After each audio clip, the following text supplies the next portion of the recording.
Welcome to Shanmugam IAS academy. இன்னைக்கு நம்ம 11th ஜூலையோடைய current affairs discuss பண்ண போகிறோம். ஃபர்ஸ்ட் நியூஸ் நம்ம பார்க்கலாம். இந்த நியூஸ் உங்களுக்கு ஹிந்து நியூஸ் பேப்பர் டெல்லி எடிஷனில் ஃப்ரண்ட் பேஜில் கொடுத்துருக்காங்க.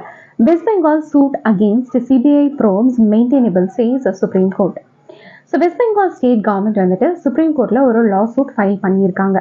ஸோ யாருக்கு அகெயின்ஸ்டாக ஃபைல் பண்ணியிருக்காங்க அப்படின்னா it is against the central government. So the reasons are constitutional overreach, இன்னொன்று வந்துட்டு violation of federal principles. Because central government என்ன பண்ணுறாங்க அப்படின்னா சென்ட்ரல் பியூரோ ஆஃப் இன்வெஸ்டிகேஷனை டிப்ளாய் பண்ணி ஸ்டேட் கவர்மெண்ட்டில் இருக்கக்கூடிய அஃபீஷியல்ஸ் எல்லாம் வந்துட்டு அவங்க இன்வெஸ்டிகேட் பண்ணுறாங்க அப்படின்ற அந்த ஒரு அலிகேஷனில் ஒரு லா சூட் ஃபைல் பண்ணியிருக்காங்க. ஸோ இதுக்கு சென்ட்ரல் கவர்மெண்ட் வந்துட்டு ஒரு அப்ஜெக்ஷன் வச்சுருந்தாங்க. பிகாஸ் சென்ட்ரல் கவர்மெண்ட் வந்துட்டு ஒரு டிஃபெண்டண்ட்டாக இந்த இடத்துல நீங்கள் கொண்டு வர முடியாது. பிகாஸ் சென்ட்ரல் கவர்மெண்ட் சிபிஐயை கண்ட்ரோல் பண்ணுறதில்ல அப்படின்னு சொல்லி சென்ட்ரல் கவர்மெண்ட் ஒரு ஆர்குமெண்ட் வச்சாங்க. ஸோ அதுக்கு bench of justices B R Gavai, அதுக்கப்புறம் சந்தீப் மெஹ்தா, ஸோ இவங்க என்ன சொல்லியிருக்காங்க அப்படின்னா யூனியன் கவர்மெண்ட்டுடைய அந்த ஆர்குமெண்ட்டை நாங்கள் ஏற்றுக்க முடியாது. பிகாஸ் சிபிஐயுடைய கண்ட்ரோல், அவங்களோட எக்ஸசைஸ் ஆஃப் பவர்ஸ், அவங்களுடைய எக்ஸ்டென்ஷன் ஆஃப் ஜூரிஸ்டிக்ஷன், சூப்பரிண்டெண்டன்ஸ், இது எல்லாத்தையுமே வந்துட்டு பார்த்துக்கிறது கவர்மெண்ட் ஆஃப் இந்தியா தான். ஸோ சிபிஐயை நீங்கள் கண்ட்ரோல் பண்ணுறதில்ல அப்படின்னு சொல்ல முடியாது அப்படின்னு சொல்லியிருக்காங்க. அண்ட் ஆல்சோ சுப்ரீம் கோர்ட் வந்துட்டு வெஸ்ட் பெங்கால் கவர்மெண்ட்டுடைய அந்த லா சூட்டை இட் இஸ் மெயின்டெனபிள் அப்படின்னு சொல்லிட்டு அப்ஹெல்டும் பண்ணியிருக்காங்க. ஸோ இந்த நியூஸோடைய பேக்ட்ராப்பில் நம்ம சென்ட்ரல் பியூரோ ஆஃப் இன்வெஸ்டிகேஷன் பற்றி நம்ம பார்க்கலாம். So central bureau of investigation தான் வந்துட்டு நம்மளுடைய கண்ட்ரியில் இருக்கக்கூடிய ப்ரீமியர் இன்வெஸ்டிகேட்டிங் ஏஜென்சி. ஸோ இதனுடைய அந்த ஜூரிஸ்டிக்ஷன் பார்த்தோம் அப்படின்னா it works under ministry of personnel public grievances and pension. So இதனுடைய ஆரிஜின் பார்த்தோம் அப்படின்னா it is date backs to 1946 from Delhi special police establishment act. So இந்த ஒரு ஆக்ட் தான் வந்துட்டு சிபிஐயை ரெகுலேட் பண்ணுது. ஸோ இதனுடைய நேம் வந்துட்டு ஆக்டாக இருந்தாலும் இது வந்துட்டு பார்லிமெண்ட் மூலியமாக வந்துட்டு பாஸ் பண்ணப்படலை. ஸோ இது எப்படி பாஸ் பண்ணியிருக்காங்க அப்படின்னா through an executive order. So இது வந்துட்டு ஒரு ஸ்டாச்சுட்டரி பாடி கிடையாது. ஸோ அதே மாதிரி சென்ட்ரல் பியூரோ ஆஃப் இன்வெஸ்டிகேஷன் பார்த்தோம் அப்படின்னா ரைட் டு இன்ஃபர்மேஷன் ஆக்டுக்கு கீழேயும் வந்துட்டு கவர் ஆகாது. இதை இனிஷியலாக எதுக்காக செட்டப் பண்ணாங்க அப்படின்னா கரப்ஷன் கேசஸை வந்துட்டு பார்க்கறதுக்காக செட்டப் பண்ணியிருக்காங்க. அதுக்கப்புறமா கொஞ்சம் கொஞ்சமாக சிபிஐயோடைய அந்த ஜூரிஸ்டிக்ஷனை இன்க்ரீஸ் பண்ணியிருக்காங்க. ஸோ இப்போ அதனுடைய அந்த பவர்ஸ் பார்த்தோம் அப்படின்னா it is extended to several economic crimes, special crimes, cases of corruption and other cases. So CBI பார்த்தோம் அப்படின்னா டிஃப்ரெண்ட் டிவிஷன்ஸ் இருக்குது. There are around 3 different divisions and ஒவ்வொரு டிவிஷனும் ஒவ்வொரு பர்டிகுலர் டைப் ஆஃப் க்ரைம் வந்துட்டு பார்ப்பாங்க. ஸோ ஃபஸ்ட்டு என்ன division அப்படின்னா it is anti corruption division. So இவங்களுடைய மெயினான ஃபங்க்ஷன் என்ன அப்படின்னா central government employees, public servants who work under the state government. So இவங்களுடைய அந்த கரப்ஷன் கேசஸை இந்த ஆன்டி கரப்ஷன் டிவிஷன் வந்து பார்த்துக்குவாங்க. அடுத்து வந்துட்டு எக்கனாமிக் அஃபென்சஸ் டிவிஷன். ஸோ இவங்க என்ன பண்ணுவாங்க அப்படின்னா financial crimes, bank fraud, money laundering, illegal money market operations, graft in public sector undertakings and banks. So இந்த மாதிரியான கிரைம்ஸை இவங்க இன்வெஸ்டிகேட் பண்ணுவாங்க. அடுத்து வந்துட்டு ஸ்பெஷல் கிரைம்ஸ் டிவிஷன். ஸோ இவங்க என்ன பார்ப்பாங்க அப்படின்னா they will look in to the offences relating to internal security, espionage, narcotics, அதுக்கப்புறம் வந்துட்டு சைக்கோட்ராபிக் சப்ஸ்டன்சஸ்.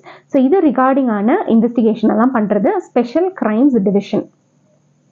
ஸோ இப்போ சென்ட்ரல் கவர்மெண்ட் இந்த சிபிஐக்கும் ஸ்டேட் கவர்மெண்ட்ஸ்க்கும் இருக்கக்கூடிய அந்த ரிலேஷன் பற்றி நம்ம பார்க்கலாம். ஸோ நான் முன்னாடியே உங்களுக்கு சொன்ன மாதிரி corruptions involving public servants of state government இவங்க தான் வந்து பார்த்துக்குவாங்க. ஆனால் அதுக்கு ஒரு ப்ரீ கண்டிஷன் இருக்குது. அந்த ஸ்டேட் கவர்மெண்ட் வந்துட்டு சிபிஐக்கு அசென்ட் கொடுத்தாங்கன்னா மட்டும்தான் வந்துட்டு அவங்களால அந்த கேசஸை எடுத்துக்க முடியும். ஸோ இதுக்கான லீகல் பேசிஸ் எங்கேருந்து வருது அப்படின்னா டிபிஎஸ்பி ஆக்டுடைய செக்ஷன் 6 வந்து கொடுத்துருக்காங்க. அதாவது சென்ட்ரல் கவர்மெண்ட் வந்துட்டு ஸ்டேட் கவர்மெண்ட்டில் இருக்கக்கூடிய அந்த அத்தாரிட்டிஸை சிபிஐ வச்சு ப்ரோப் பண்ண வைக்க முடியும். But only with the concerned of the concerned state government அப்படின்றது செக்ஷன் 6 ஆஃப் டிபிஎஸ்சி ஆக்டில் வந்துட்டு கொடுத்துருக்காங்க. ஸோ இந்த ஒரு கன்சென்ட் எதுக்காக தேவை அப்படின்னா சென்ட்ரல் கவர்மெண்ட் டைரக்ட் பண்ணாங்க அப்படின்னா, இதுவே சுப்ரீம் கோர்ட்டோ ஹை கோர்ட்டோ ஒரு ஸ்டேட் கவர்மெண்ட்டில் வந்துட்டு யாரையாவது இன்வெஸ்டிகேட் பண்ணணும் அப்படின்னு சொல்லி சிபிஐக்கு ஆர்டர் கொடுத்தாங்க அப்படின்னா அவங்க கன்சென்ட் வாங்கணும் அப்படின்ற அவசியம் கிடையாது. டைரெக்டாக அந்த ஸ்டேட் கவர்மெண்ட்டில் போய் அவங்களால இன்வெஸ்டிகேஷனை ஸ்டார்ட் பண்ண முடியும். ஸோ இந்த கன்சென்ட்ல நம்ம எடுத்துக்கிட்டோம் அப்படின்னா ஸோ கன்சென்ட் அப்படின்றது ஒன்றும் கிடையாது, அது வந்துட்டு ஒப்புதல் அப்படின்னு சொல்லுவாங்க. அதாவது ஒரு சின்ன பெர்மிஷன் மாதிரி. ஸோ இப்போ இந்த கன்சென்ட்டை நம்ம எடுத்துக்கிட்டோம் அப்படின்னா இதில் வந்துட்டு 2 விதமான கன்சென்ட் இருக்குது. ஒன்று வந்துட்டு ஜெனரல் கன்சென்ட், இன்னொன்று வந்துட்டு specific consent. So general consent அப்படின்றது என்னன்னா, இப்போது ஒரு ஸ்டேட் கவர்மெண்ட் இந்த ஜெனரல் கன்சென்ட்டை சிபிஐக்கு கொடுத்துட்டாங்க அப்படின்னா, சிபிஐ வந்துட்டு அந்த ஒரு கன்சென்ட்டை எல்லா கேசஸ் இன்வெஸ்டிகேட் பண்ணுறதுக்கும் யூஸ் பண்ணிக்கலாம். ஸோ புதுசாக ஒவ்வொரு கேஸுக்கு அவங்க வந்துட்டு கன்சென்ட் வாங்கணும் அப்படின்ற அவசியம் கிடையாது. ஸோ இதுவே ஸ்பெசிஃபிக் கன்சென்ட் அப்படின்றத பார்த்தோம் அப்படின்னா, ஒவ்வொரு கேஸ் பை கேஸ் சிபிஐ என்ன பண்ணுவாங்க அப்படின்னா, போய் ஸ்டேட் கவர்மெண்ட் கிட்ட நாங்கள் இந்த கேஸை நாங்கள் இன்வெஸ்டிகேட் பண்ணுறதுக்கு பர்மிஷன் வேணும் அப்படின்னு சொல்லிட்டு கேஸ் பை கேஸ் பேசிஸில் வந்துட்டு அவங்க வாங்குவாங்க. அதை இது எதுக்காக யூஸ் பண்ணுவாங்க அப்படின்னா, ஜென்ரல் கன்சென்ட் அப்படின்றது வந்துட்டு ஒரு ஸ்டேட் கவர்மெண்ட் வித்ட்ரா பண்ணிட்டாங்க அப்படின்னா ஸ்பெஷல் பேசிஸில் அவங்க வந்துட்டு ஸ்பெசிஃபிக் கன்சென்ட் வந்துட்டு வாங்கிக்குவாங்க. So these are all the 2 types of consent. So இப்போ ஜென்ரல் கன்சென்ட்டை ஸ்டேட் கவர்மெண்ட் வித்ட்ரா பண்ணிட்டாங்க அப்படின்னா அதனுடைய இம்பேக்ட் என்னவா இருக்க போகுது அப்படின்றத பற்றி நம்ம பார்க்கலாம். ஸோ இப்போ ஜென்ரல் கன்சென்ட்டை வித்ட்ரா பண்ணிட்டாங்க அப்படின்னா சிபிஐ வந்து அந்த ஸ்டேட்டில் எந்த விதமான கேஸையும் வந்து ப்ராப் பண்ண முடியாது. ஆனால் இதுவே ஓல்டு கேசஸை அவங்க வந்துட்டு ப்ராப் பண்ணிட்டு இருந்தாங்க அப்படின்னா அதை மட்டும் அவங்க வந்து பார்த்துக்கலாம். வேற புது கேசஸ் அவங்களால வந்துட்டு இது பண்ண முடியாது. ஸோ அதே மாதிரி ஒரு கோர்ட்டு, அதாவது ஹைகோர்ட்டோ சுப்ரீம் கோர்ட்டோ அந்த ஸ்டேட்டில் நீங்கள் இன்வெஸ்டிகேட் பண்ணுங்க அப்படின்னா எந்த விதமான கன்சென்ட் இல்லைனாலுமே சிபிஐ வந்துட்டு அங்கே இன்வெஸ்டிகேட் பண்ணுவாங்க. அடுத்து சிபிஐ பார்த்தோம் அப்படின்னா இந்த ஜென்ரல் கன்சென்ட்டை வித்ட்ரா பண்ணுற அந்த ஒரு டெசிஷனை வந்து தி கேன் ஆல்சோ சேலஞ்ச். பிகாஸ் ஒரு இன்வெஸ்டிகேஷன் பண்ணிட்டு இருக்காங்க, ஒரு கேஸில் வந்துட்டு இன்வெஸ்டிகேஷன் பண்ணி அது வந்து ஒரு ஃபைனல் ஸ்டேஜஸில் இருக்குது. அப்படி இல்லைன்னா வந்து ஒரு தேவைப்படக்கூடிய ஒரு ப்ராப்பரான ஒரு எவிடன்ஸை அவங்க வந்துட்டு கண்டுபிடிச்சிருக்காங்க அப்படின்னா அந்த ஒரு பேஸஸை வச்சுட்டு, அதாவது அந்த கேஸோடைய அந்த ப்ரொசீடிங்ஸை ஒரு பேஸாக வச்சுட்டு அவங்களால வந்து கோர்ட்டில் இதுக்கான அந்த ஒரு சேலஞ்ச் வந்து கொடுக்க முடியும். ஸோ தட் அந்த கோர்ட் வந்து என்ன டிசைட் பண்ணுறாங்களோ அதுக்கேற்ற மாதிரி சிபிஐ வந்து நடந்துக்கலாம். அதாவது கோர்ட் வந்து இந்த அளவுக்கு அவங்க கண்டுபிடிச்சிருக்காங்க, so that you further give them permission அப்படின்னு சொல்லி சொன்னாங்க அப்படின்னா CBI can further on this can go with this case. So அதே மாதிரி இப்போ சிபிஐக்கு வந்து ஒரு ஸ்டேட் கவர்மெண்ட்டில், அதாவது ஜென்ரல் கன்சென்ட் கொடுக்காத ஒரு ஸ்டேட் கவர்மெண்ட்டில் சர்ச் பண்ணணுமோ இல்லைன்னா அவங்களால இன்வெஸ்டிகேட் பண்ணணும் அப்படின்னா அவங்க என்ன பண்ணலாம் அப்படின்னா லோக்கல் கோர்ட்டை அப்ரோச் பண்ணலாம். லோக்கல் கோர்ட்டை அப்ரோச் பண்ணிவிட்டு ஸோ அவங்களுடைய டைரக்ஷன்ஸ் படி அவங்களுடைய சர்ச் வாரண்ட்டையும் கேரி அவுட் பண்ணிக்கலாம். And also they can also conduct the investigation. So these are all the impact. So இப்போ இந்த லா சூட்டை வெஸ்ட் பெங்கால் கவர்மெண்ட் எப்போ ஃபைல் பண்ணியிருக்காங்க அப்படின்னா, ஸோ இப்போ ரீசெண்ட் டைம்ஸில் ஃபைல் பண்ணியிருக்காங்க. பிகாஸ் சிபிஐ வந்து இப்போ ரீசெண்ட் டைம்ஸில் பார்த்தோம் அப்படின்னா அவங்களுடைய அஃபீஷியல்ஸ் நிறைய பேரை வந்துட்டு இன்வெஸ்டிகேட் பண்ணிட்டு இருக்காங்க. ஆனால் வெஸ்ட் பெங்கால் கவர்மெண்ட் எப்போ இந்த கன்சென்ட்டை வித்ட்ரா பண்ணாங்க அப்படின்னா November 16, 2018 வந்துட்டு வித்ட்ராவும் பண்ணிட்டாங்க. ஸோ வித்ட்ரா பண்ணதுக்கப்புறமா எதுக்காக சிபிஐ இன்வெஸ்டிகேட் பண்ணிட்டு இருக்காங்க அப்படின்றதுனால தான் அவங்க வந்து சுப்ரீம் கோர்ட்டில் கேஸ் போட்டிருக்காங்க. அண்ட் சுப்ரீம் கோர்ட்டில் வந்துட்டு அவங்களுடைய டெசிஷனில் சில கீ டேக் அவே பாயிண்ட்ஸ் மட்டும் நம்ம பார்க்கலாம். ஸோ சுப்ரீம் கோர்ட் என்ன சொல்லியிருக்காங்க அப்படின்னா, சிபிஐ அப்படின்றது it is established by and which is under the superintendence of government of India அப்படின்றத சொல்லியிருக்காங்க. அதாவது சிபிஐ வந்து சென்ட்ரல் கவர்மெண்ட் கண்ட்ரோல் பண்ணுறதில்ல அப்படின்ற அந்த ஒரு ரீசனை நீங்கள் ஒரு மையமாக வைக்கக்கூடாது. So CBI is under the control of central government அப்படின்றத வந்துட்டு சுப்ரீம் கோர்ட் சொல்லியிருக்காங்க. ஸோ அடுத்த நியூஸ் நம்ம பார்க்கலாம். இந்த நியூஸ் உங்களுக்கு ஹிந்து பேப்பர் டெல்லி எடிஷனில் இன் ப்ரீஃபில் கொடுத்துருக்காங்க. Police rescue 100 turtles and nab smuggler from east Delhi. So இப்போ ரீசெண்டாக ஈஸ்ட் டெல்லியுடைய கீதா காலனி இந்த ரீஜனில் பார்த்தோம் அப்படின்னா ஒரு 100 turtles வந்துட்டு ரெஸ்கியூ பண்ணியிருக்காங்க. அண்ட் கேஸ் வந்துட்டு wild life protection act and section 11A of prevention of cruelty to animals act, இந்த 2 ஆக்டுக்கு கீழே வந்துட்டு கேசஸ் ரெஜிஸ்டர் பண்ணியிருக்காங்க. ஸோ இதில் பார்த்தோம் அப்படின்னா இட் இன்க்ளூட்ஸ் 3 இந்தியன் ஐடு டர்ட்டில்ஸ், அதுக்கப்புறம் 2 இந்தியன் சாஃப்ட் ஷெல்டு டர்ட்டில்ஸும் வந்துட்டு ஐடென்டிஃபை பண்ணியிருக்காங்க. ஸோ இந்த நியூஸுடைய பேக்ட்ராப்பில் நம்ம இந்த டர்ட்டில்ஸை பற்றின டீட்டெயில்ஸ் பார்க்கலாம். So Indian eyed turtle, so இதனுடைய சயின்டிஃபிக் நேம் என்ன அப்படின்னா it is Morenia petersi. So இது வந்துட்டு belongs to the family of Geoemydidae. So this species is endemic to the South Asia. So அடுத்து வந்துட்டு Indian soft shell turtle. So இதனுடைய scientific name மட்டும் it is Nilssonia gangetica. So இது வந்துட்டு otherwise called as Ganges soft shell turtle. So இது வந்துட்டு ஒரு species of soft shell turtle. It is found in South Asia in reverse such as Ganges, Indies, அதுக்கப்புறம் வந்துட்டு Mahanadi. So இந்த turtle, அதாவது Indian soft shell turtle பார்த்தோம் அப்படின்னா it is listed in part 2 of the schedule 1 of the wild life protection act of 1972. And இந்த ஒரு ஸ்பீஷீஸை possess பண்ணி வச்சுருந்தாங்க அப்படின்னா that is going to be an offence. So இந்த நியூஸோடைய பேக்ட்ராப்பில் wild life protection act of 1972 இருக்கக்கூடிய சில ப்ரொவிஷன்ஸை பற்றி தான் நம்ம பார்க்க போகிறோம். ஸோ நம்மளுடைய கண்ட்ரியில் வைல்ட் அனிமல்ஸ் அண்ட் பிளான்ஸை ப்ரொடெக்ட் பண்ணுறதுக்கான ஒரு லீகல் ஃப்ரேம் ஒர்க் வந்துட்டு இந்த wild life protection act of 1972 தான் வந்து கொடுக்குது. ஸோ ப்ரொடெக்ட் பண்ணுறதுக்கு மட்டும் இல்லாமல், அனிமல்ஸ் அண்ட் பிளான்ஸை ப்ரொடெக்ட் பண்ணுறது மட்டும் இல்லாமல் அதனுடைய ஹேபிட்டட்டை மெயின்டைன் பண்ணுறது அண்ட் அதை ரெகுலேட் பண்ணுறது and also controlling the trade in wild animals, plants, அதுக்கப்புறம் வந்துட்டு ப்ராடக்ட்ஸ், இது எல்லாத்தையுமே வந்துட்டு ஓவராலாக பார்த்துக்கக்கூடிய ஒரு அம்ப்ரெல்லா லெஜிஸ்லேஷன் என்ன அப்படின்னா it is wild life protection act of 1972. இந்த ஒரு ப்ரொடெக்ஷன் ஆக்டுக்கு கீழே பார்த்தோம் அப்படின்னா there are list schedules of plants and animals. So ஒவ்வொரு லிஸ்ட்டில் இந்த ஒரு பிளான்ட் அண்ட் அனிமலை நம்ம பிளேஸ் பண்ணும்போது டிஃப்ரெண்ட் டிகிரிஸ் ஆஃப் ப்ரொடெக்ஷன் நம்ம அதுக்கு வந்துட்டு கொடுக்குறோம். ஸோ மொத்தமாக இந்த ஒரு ஆக்டில் பார்த்தோம் அப்படின்னா there are different schedules, அதாவது 6 schedules வரைக்கும் இருக்குது. ஸ்கெடியூல் 1 இருந்து ஸ்கெடியூல் 6 வரைக்கும் இருக்குது. ஸோ அது என்னென்ன ஸ்கெடியூல், அதுக்கு கீழே என்னென்ன அனிமல்ஸ் இருக்குது அப்படின்றத பற்றி நம்ம பார்க்கலாம். ஸோ ஃபஸ்ட்டு வந்துட்டு ஸ்கெடியூல் 1. ஸோ இதுக்கு கீழே மோஸ்ட்டாக என்டேஞ்சர்டு ஸ்பீஷீஸை தான் வந்துட்டு வச்சுருப்பாங்க.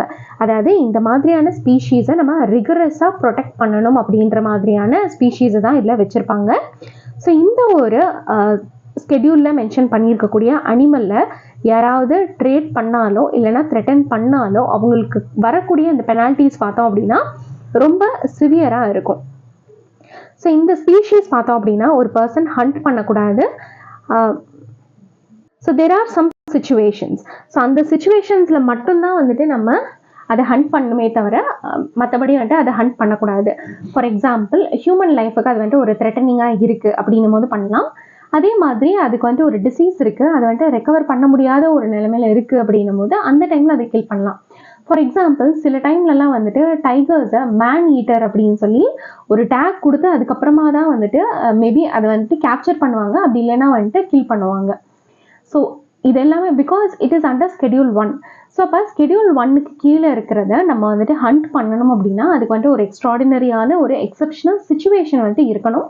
அதர்வைஸ் அதை வந்துட்டு நம்ம ஹண்ட் பண்ணக்கூடாது. இந்த ஸ்கெடியூல் 1க்கு கீழே இருக்கக்கூடிய அனிமல்ஸ் பார்த்தோம் அப்படின்னா it includes black buck, snow leopard, Himalayan bear, அதுக்கப்புறம் வந்துட்டு ஏஷியாட்டிக் சீட்டா. அடுத்து நம்ம ஸ்கெடியூல் 2 அண்ட் ஸ்கெடியூல் 3 and 4 பற்றி நம்ம பார்க்கலாம். ஸோ ஸ்கெடியூல் 2ல் நம்ம எடுத்துக்கிட்டோம் அப்படின்னா இதில் லிஸ்ட் பண்ணியிருக்கக்கூடிய அனிமல்ஸுக்கும் வந்துட்டு ஹை ப்ரொடெக்ஷன் கொடுத்துருக்காங்க. இன் அடிஷன் இதை வந்துட்டு நம்ம ட்ரேட் பண்ணக்கூடாது. ஸோ அந்த ஒரு அடிஷன் இருக்குது. ஸோ இந்த ஒரு ஸ்கெடியூலில் லிஸ்ட் பண்ணப்பட்டிருக்க அனிமல்ஸ் நம்ம பார்த்தோம் அப்படின்னா it includes Assamese macaque, Himalayan black bear, அதுக்கப்புறம் வந்துட்டு இந்தியன் கோப்ரா. அடுத்து வந்துட்டு schedule 3 and schedule 4. So schedule 3 and 4ல் பார்த்தோம் அப்படின்னா இதில் லிஸ்ட் பண்ணியிருக்கக்கூடிய அனிமல்ஸ் பார்த்தோம் அப்படின்னா இட் இஸ் நாட் என்டேஞ்சர்ட், ஆனால் இதையும் வந்துட்டு ப்ரொடெக்ட் பண்ணுவாங்க. ஸோ இதை வந்துட்டு ஹண்டிங்லேருந்து ப்ரொஹிபிட் பண்ணுவாங்க. ஆனால் இது வந்துட்டு ஒருவேளை ஹண்ட் பண்ணாலோ ட்ரேட் பண்ணாலோ இதுக்கு கொடுக்கக்கூடிய இந்த அனிமல்ஸை வந்துட்டு நம்ம ஹண்ட் பண்ணுறதுனாலையோ ட்ரேட் பண்ணுறதுனாலையோ நம்ம வந்துட்டு கொடுக்கக்கூடிய அந்த பனிஷ்மெண்ட், அந்த பெனால்ட்டி பார்த்தோம் அப்படின்னா ஸோ ஸ்கெடியூல் 1 and 2 அளவுக்கு வந்துட்டு ரொம்ப விகரஸாக இருக்காது, வேறஸ் கொஞ்சம் வந்துட்டு கம்மியாக இருக்கும். ஸோ அதுதான் வந்துட்டு மெயின் டிஃப்ரென்ஸ். ஸோ இதுக்கு கீழே ப்ரொடெக்ட் பண்ணியிருக்கக்கூடிய அனிமல்ஸ் பார்த்தோம் அப்படின்னா it is a Sheetal, that is spotted dear. அடுத்து வந்துட்டு barrel, it is blue sheep. அடுத்து வந்துட்டு ஹையினா, அதுக்கப்புறம் வந்துட்டு sambar deer. So animals protected under schedule 4 பார்த்தோம் அப்படின்னா it includes the flamingo, hairs, falcons, kingfishers, magpie, horseshoe crabs. So அடுத்து வந்துட்டு ஸ்கெடியூல் 5. ஸோ ஸ்கெடியூல் 5ல் இருக்கக்கூடிய அனிமல்ஸை நம்ம they are called as vermin, அதாவது small wild animals that carry disease or destroy the plant or food. So இந்த schedule 5க்கு கீழே இருக்க அனிமல்ஸை பார்த்தோம் அப்படின்னா நம்ம வந்துட்டு ஹண்ட் பண்ணிக்கலாம். ஆனால் இந்த ஒரு லிஸ்ட்டுக்கு கீழே வெறும் 4 ஸ்பீஷீஸ் மட்டும்தான் ஆட் பண்ணியிருக்காங்க. They are common crows, fruit bats, rats, அதுக்கப்புறம் வந்துட்டு மைஸ். ஸோ அடுத்து இருக்க ஸ்கெடியூல் பார்த்தோம் அப்படின்னா it is a schedule 6. So இந்த ஸ்கெடியூல் 6 வந்துட்டு ஸ்பெசிஃபைடு பிளான்ட்டுக்காக. ஸோ இது வரைக்கும் 5th ஸ்கெடியூல் வரைக்கும் நம்ம பார்த்தது வந்துட்டு அனிமல்ஸ்க்காக. வேறாஸ் இந்த 6th ஸ்கெடியூல் நம்ம எடுத்துக்கிட்டோம் அப்படின்னா it is for the plant. So இதுக்கு கீழே ஒரு பிளான்ட்டை எப்படி நம்ம கல்டிவேட் பண்ணணும் அப்படின்றதுக்கான ஒரு ரெகுலேஷன் இருக்குது. ஸோ இதில் வந்துட்டு அந்த ஒரு பிளான்ட்டை பொசஸ் பண்ணாலோ சேல் பண்ணாலோ இல்லைன்னா டிரான்ஸ்போர்ட் பண்ணுறதுக்கோ இந்த ஒரு ஸ்கெடியூலுக்கு கீழே வந்துட்டு நம்மளுக்கு ரெஸ்ட்ரிக்ஷன் இருக்குது. ஸோ இப்போ ஒரு பர்சன் இந்த இதுக்கு கீழே கொடுத்துருக்கக்கூடிய இந்த ஸ்கெடியூலுக்கு கீழே லிஸ்ட் பண்ணியிருக்கக்கூடிய பிளான்ட்டை கல்டிவேட் பண்ணணும்னாலும் இல்லைன்னா ட்ரேட் பண்ணணும் அப்படின்னாலும் ஒரு ப்ரியோர் பெர்மிஷன் வந்துட்டு ஒரு கம்பீட்டன்ட் அத்தாரிட்டி கிட்ட வந்துட்டு அவங்க வாங்கி ஆகணும். ஸோ இந்த ஒரு ஸ்கெடியூலுக்கு கீழே என்னென்ன பிளான்ஸ் எல்லாம் இன்க்ளூட் ஆகுது அப்படின்னா, it includes Beddome's cycad, it is native to India. And அடுத்து வந்துட்டு blue vanda, blue orchid, red vanda, red orchid, kuth that is Saussurea lappa, slipper orchids that is Paphiopedilum species, and pitcher plant அதாவது Nepenthes காசியானா. அடுத்த news நம்ம பார்க்கலாம். இந்த news உங்களுக்கு times of இந்தியாவில் கொடுத்துருக்காங்க. So July 9th and 10th அன்னைக்கு நம்மளுடைய prime minister Narendra Modi he has visited Austria. So இதுதான் வந்துட்டு ஃபர்ஸ்ட் விசிட் இன் 40 years. அதாவது நம்மளுடைய இந்தியன் பிரைம் மினிஸ்டர் ஆஸ்திரியாவுக்கு வந்துட்டு அவர் போகிறது. ஸோ நம்மளுடைய பிரைம் மினிஸ்டர் பார்த்தோம் அப்படின்னா he has met with Austrian chancellor Karl Nehammer. அதுக்கப்புறம் வந்துட்டு he has met president Alexander Van der Bellen. So இந்த ஒரு விசிட் பார்த்தோம் அப்படின்னா it coincides the 75th anniversary of diplomatic relations between India அதுக்கப்புறம் வந்துட்டு ஆஸ்திரியா. ஸோ இந்த ஒரு டாக்ஸில் நம்ம பார்த்தோம் அப்படின்னா நம்மளுடைய Indian prime minister he has invited chancellor Nehammer to visit India. So அந்த ஒரு இன்வைட்டை அவரும் வந்துட்டு அக்செப்ட் பண்ணியிருக்காரு. அண்ட் வேரியஸ் ரேஞ்ச் ஆஃப் செக்டார்ஸில் இவங்க வந்துட்டு டிஸ்கஸ் பண்ணியிருக்காங்க. இட் இன்க்ளூட்ஸ் பைலேட்ரல் ரிலேஷன்ஸ் பற்றி டிஸ்கஸ் பண்ணியிருக்காங்க, ரீஜனல் டெவலப்மெண்ட் பற்றி டிஸ்கஸ் பண்ணியிருக்காங்க, so sustainable development and climate change, environment, இந்த மாதிரி வைட் ரேஞ்ச் ஆஃப் டாபிக்ஸை பற்றி இவங்க பேசி கவர் பண்ணியிருக்காங்க.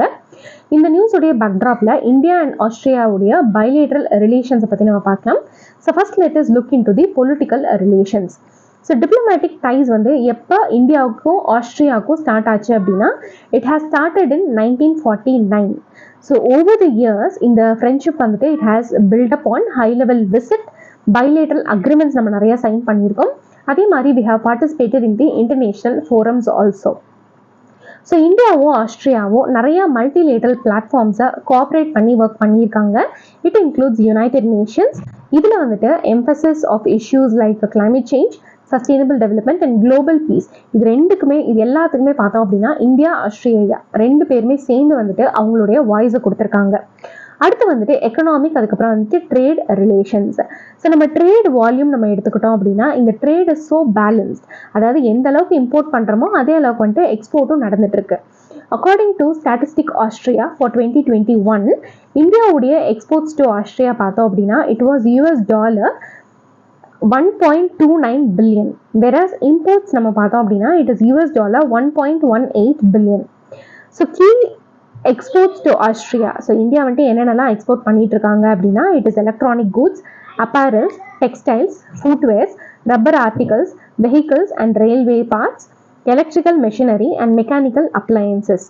ஸோ இந்தியாவுடைய கீ இம்போர்ட்ஸ் நம்ம எடுத்துக்கிட்டோம் அப்படின்னா it includes machinery, mechanical appliances, railway parts, iron, அதுக்கப்புறம் வந்துட்டு ஸ்டீல். அடுத்து நம்ம இன்வெஸ்ட்மெண்ட் பற்றி நம்ம பார்க்கலாம். Austrian companies they have invested in India in sectors like engineering, renewable energy, அதுக்கப்புறம் வந்துட்டு இன்ஃப்ராஸ்ட்ரக்சர். அதே மாதிரி இந்தியன் கம்பெனிஸ் பார்த்தோம் அப்படின்னா ஆஸ்திரியாலையும் இன்வெஸ்ட் பண்ணியிருக்காங்க இன் ஐடி, அதுக்கப்புறம் வந்துட்டு மேனுஃபேக்சரிங். ஸோ இந்தியாவுக்கும் ஆஸ்திரியாவுக்கும் பார்த்தோம் அப்படின்னா there are a lot of cultural and educational exchanges. So ஆஸ்திரியாவில் வந்துட்டு ஃபெஸ்டிவல் ஆஃப் இந்தியா அப்படின்ற அந்த ஒரு இனிஷியேட்டிவ் இருக்குது. அண்ட் அதே மாதிரி ஆஸ்திரியன் கல்ச்சரல் ஈவெண்ட்ஸ் வந்துட்டு நம்மளுடைய இந்தியாலையும் நடக்குது. So this will promote the mutual understanding and appreciation of each other's heritage. So நம்மளுடைய இந்தியாவிலேருந்து நிறைய பேர் பார்த்தோம் அப்படின்னா ஆஸ்திரியாவில் ஹையர் எஜுகேஷன் வந்துட்டு பர்சியூ பண்ணிட்டு இருக்காங்க. அண்ட் கிட்டத்தட்ட 31,000 இந்தியன்ஸ், ஸோ பர்டிகுலராக majority are from Kerala and Punjab, they are living in Austria. அதே மாதிரி யூனிவர்சிட்டிஸ் லெவல்லையும் ரிசர்ச் கொலாபரேஷன்லையும் வந்துட்டு இந்தியா அண்ட் ஆஸ்திரியா வந்துட்டு they are taking a part.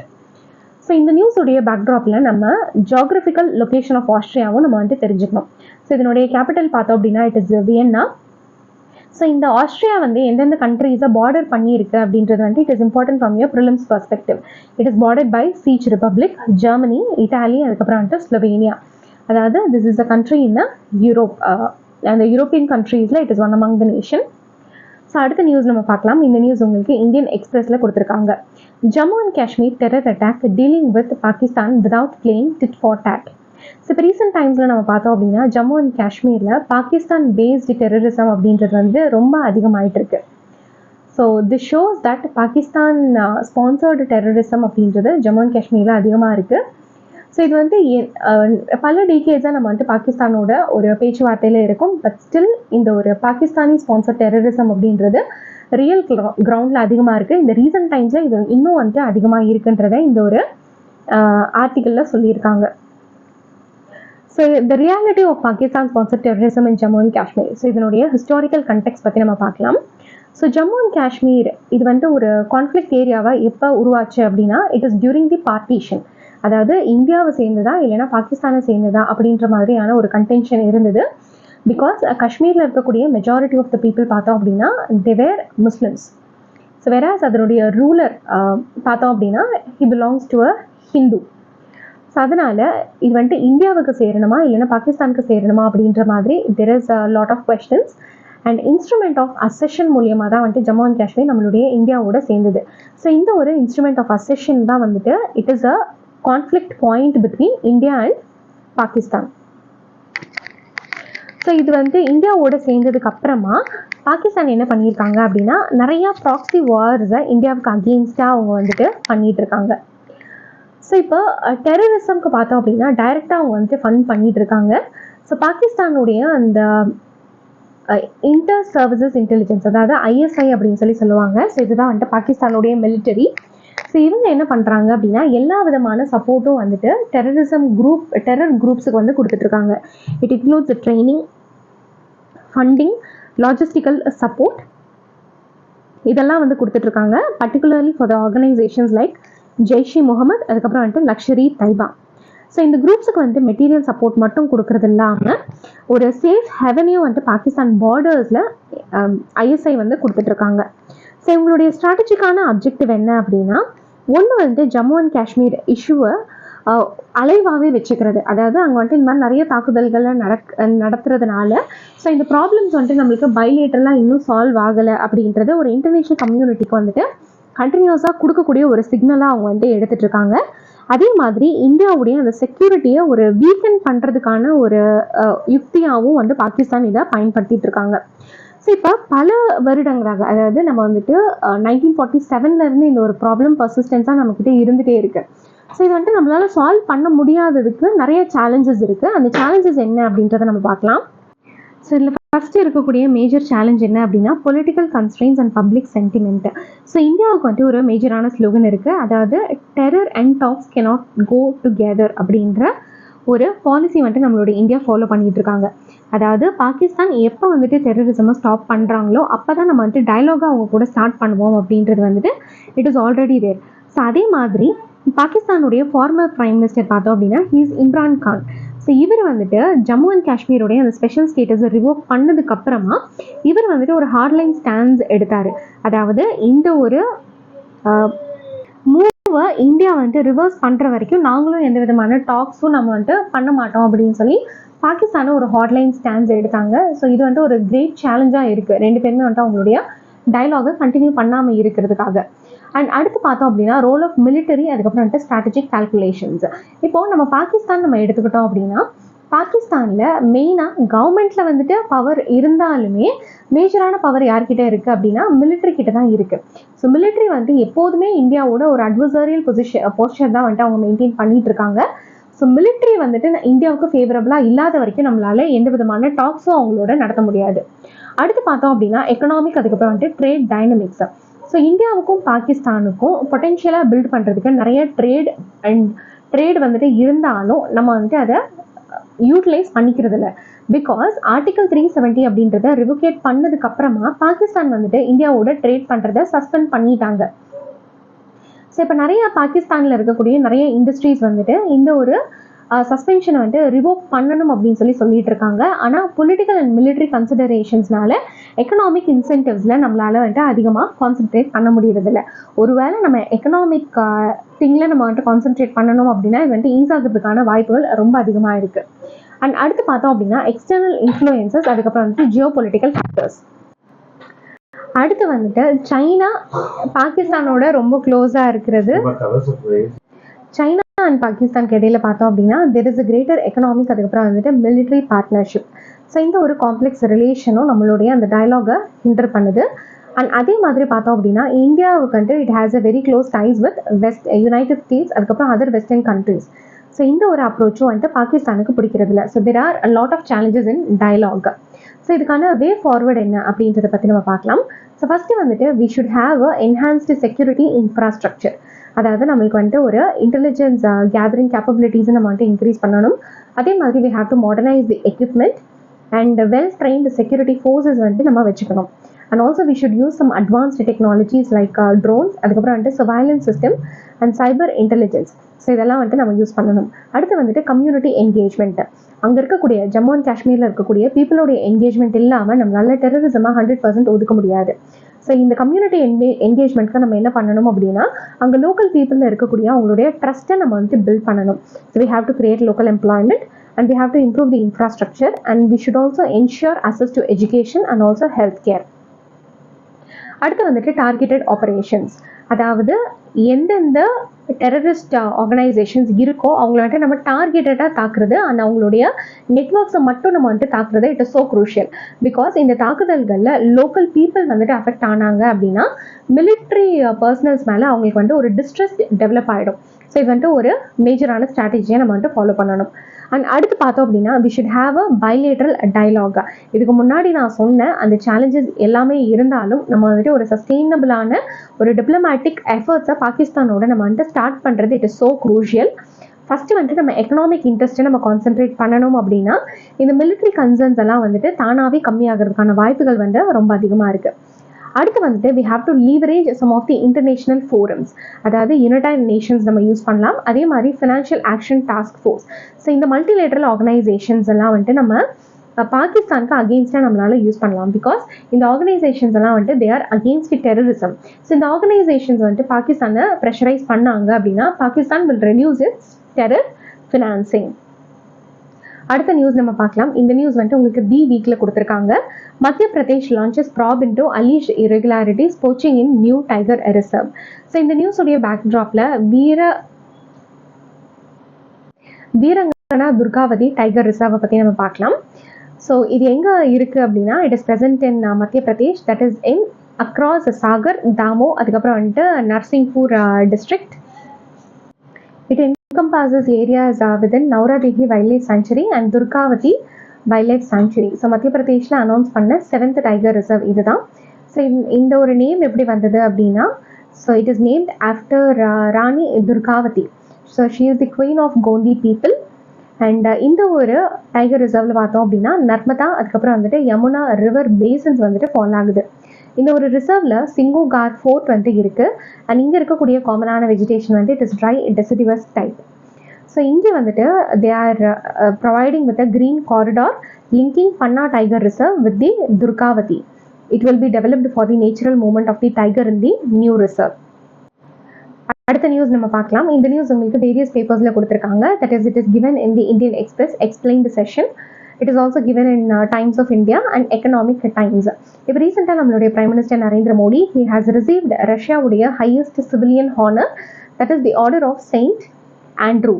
So இந்த நியூஸோடைய பேக்ட்ராப்பில் இந்த ஒரு அவார்டை பற்றி நம்ம பார்க்கலாம். ஸோ இந்த ஒரு அவார்டை யாருக்கு கொடுப்பாங்க அப்படின்னா it is given to prominent government, அதுக்கப்புறம் வந்துட்டு public figures, military leaders, outstanding representatives of science, culture, art and various sectors of the economy for exceptional services to Russia. So இது வந்துட்டு ஃபாரின் கண்ட்ரீஸோடைய ஹெட்ஸுக்கும் இது வந்துட்டு கொடுப்பாங்க. And they should have done and outstanding service to the Russian federation. So இது எப்போ establish பண்ணியிருக்காங்க அப்படின்னா 1698 எஸ்டாப்ளிஷ் பண்ணியிருக்காங்க by sir Peter the great. இதனுடைய நேம் வந்துட்டு it is order of saint Andrew. So இந்த ஒரு நேம் வந்துட்டு எங்கேருந்து வந்திருக்கு அப்படின்னா செயின்ட் ஆண்ட்ரூ. ஸோ இவர் வந்துட்டு ஒரு one of the apostles or 12 original followers of the Jesus. So Jesus வந்துட்டு சிலுவையில் அரைஞ்சதுக்கப்புறமா இந்த அப்போசல்ஸ் என்ன பண்ணியிருக்காங்க அப்படின்னா நிறைய நாடுகளுக்கு போய் அவருடைய மெசேஜஸ் வந்துட்டு நிறைய பேத்துக்கு இவங்க பரப்பி விட்டுருக்காங்க. ஸோ இந்த ஒரு அவார்டு, அதாவது ஆர்டர் ஆஃப் செயின்ட் ஆண்ட்ரூ அவார்டை வந்துட்டு 1918 வந்துட்டு அபாலிஷ் பண்ணியிருக்காங்க ஃபாலோயிங் தி ரஷ்யன் ரெவல்யூஷன். ஸோ இந்த ரஷ்யன் ரெவல்யூஷனில் தான் வந்துட்டு ஜாரிஸ்ட் ரெஜிமெண்ட்டை ஓவர் த்ரோ பண்ணியிருக்காங்க. அதுக்கப்புறமா மறுபடியும் எப்போ ரீஎஸ்டாப்ளிஷ் பண்ணியிருக்காங்க அப்படின்னா 1998 தான் வந்துட்டு ரீஎஸ்டாப்ளிஷ் பண்ணியிருக்காங்க by an executive order of the president of Russia. So இந்த ஒரு அவார்டில் என்னென்ன இருக்கும் அப்படின்றத பார்க்கலாம். ஸோ இதில் பார்த்தோம் அப்படின்னா it has the chain of 17 alternative links and features a gilded image of the state emblem of the Russian Federation. Double headed eagle வந்துட்டு இதில் நம்மளுக்கு இருக்கும். It also includes a badge, a star, அதுக்கப்புறம் light blue silk moire ribbon for those recognized for distinction in combat. The badge and star are adorned with swords. So இந்த ஒரு அவார்டை இதுக்கு முன்னாடி யாரெல்லாம் வாங்கியிருக்காங்கன்றதை பற்றி பார்க்கலாம். It has been given to Mikhail Kalashnikov, Sergei Mikhailkov, Mikhail Gorbachev, a Russian Orthodox Church leader, and Patriarch Alexei II, the current head of the Russian Orthodox Church, Patriarch Kirill. So இவங்களுக்கெல்லாம் இந்த ஒரு அவார்டை வந்துட்டு கொடுத்துருக்காங்க. So foreign leaders who have honoured in the past பார்த்தோம் அப்படின்னா it includes Chinese president Xi Jinping in 2017.